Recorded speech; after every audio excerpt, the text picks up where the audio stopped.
Hey there.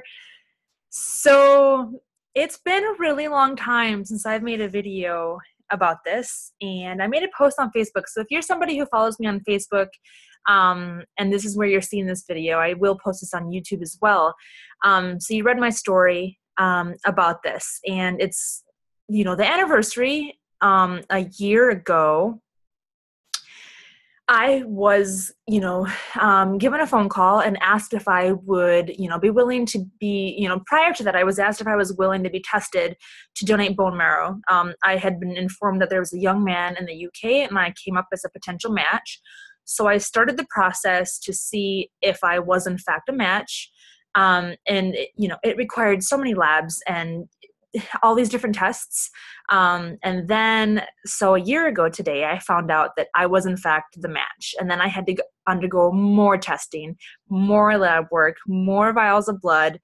And so gosh, what was the day? I think it was like May or June, because I had just graduated, that I actually did the donation. So I'll be making another video then, but I really just wanted to take a moment to sit down today and think about the last year and kind of what's happened. It's amazing. And as a result of this, I've been, able to tap into this wonderful community of people, donors, recipients. There's different groups that I have, been involved with.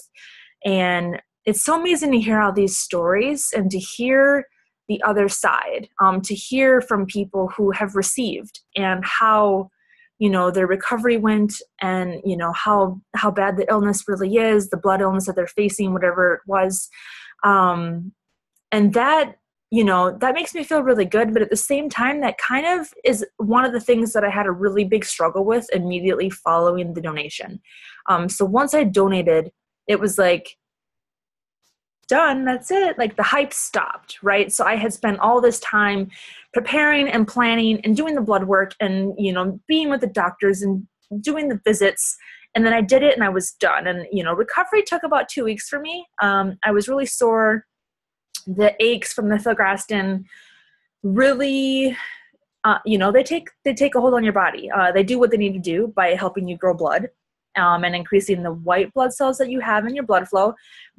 But since they harvest those, but it really, I was achy, I was lethargic, I was tired. I remember it taking a little while before I was not needing to take naps still.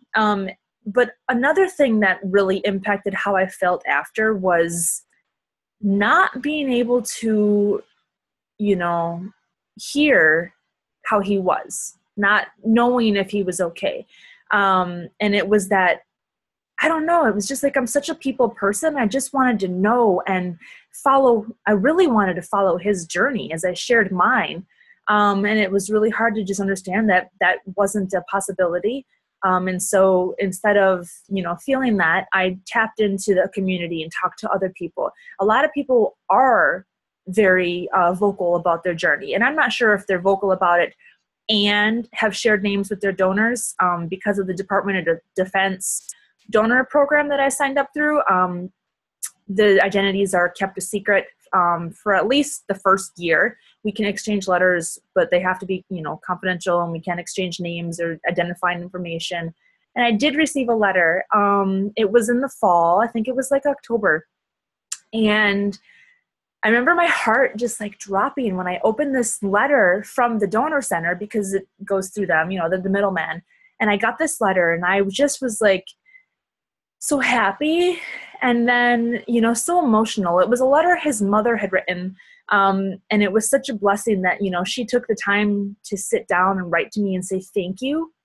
And at the same time, my heart is still yearning to hear from him, and to just hear, and he's an 18-year-old boy. Maybe he doesn't want to talk to some 31-year-old woman donor in America. Who knows? I hope so. So a year after the donation, what happens? I think then we're able to exchange names if they choose. That's all up to them, rightfully so. And I hope they do. And then I think it's the 2-year mark is when we're able to coordinate a meeting.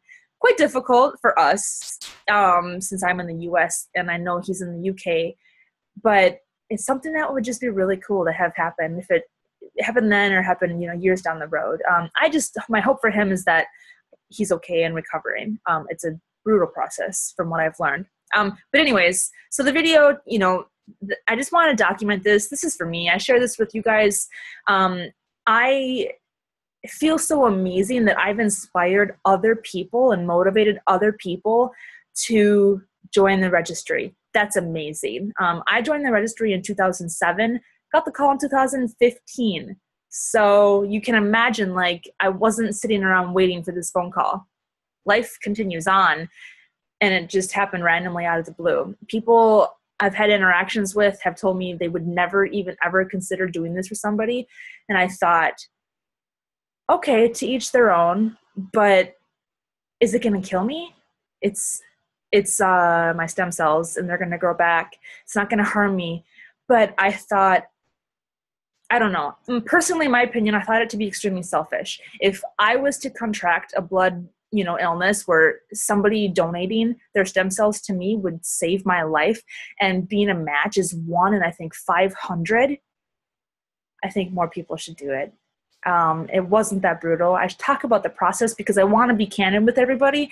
I just want to share what I experienced. And anyone who would come to me and ask the details about the filgrastim and the process, I'm going to let you know. I may have passed out almost every single time, weak, when it comes to blood and needles. But I want people to know, because I feel like the more you know, the better you are prepared for the procedure and to make that decision. I do respect people who make the decision not to, but even though I think it's extremely selfish, it's not donating the kidney, anything like that. But there's so many people who need this gift.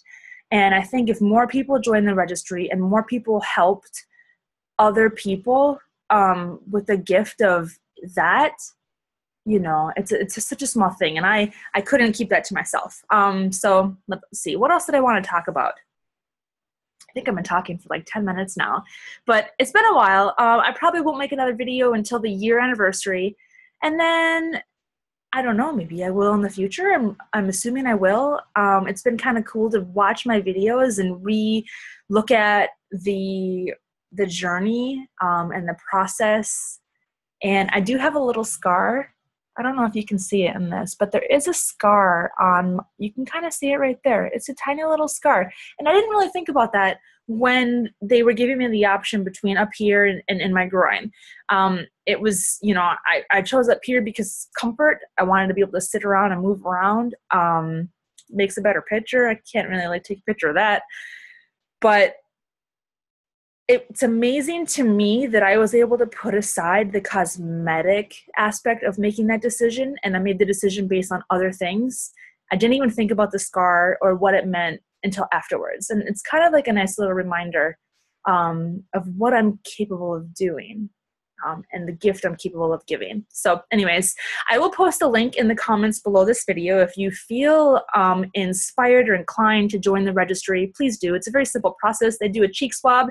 You go on a database and you sit there. I promise you, you're not going to get a phone call next week for this. Maybe, I don't know. Maybe that does happen, but it's a process. And when they tell you you're a match, you're a match 1 in 500 for a reason. And it's such an awesome gift. So thanks for listening. I really appreciate you watching my journey. If you have been watching along with my journey, let me know. It's really cool to know who's kind of following along. And if you have any questions, let me know and I'll answer them for you. Other than that, have a good one. Stay tuned for the next video.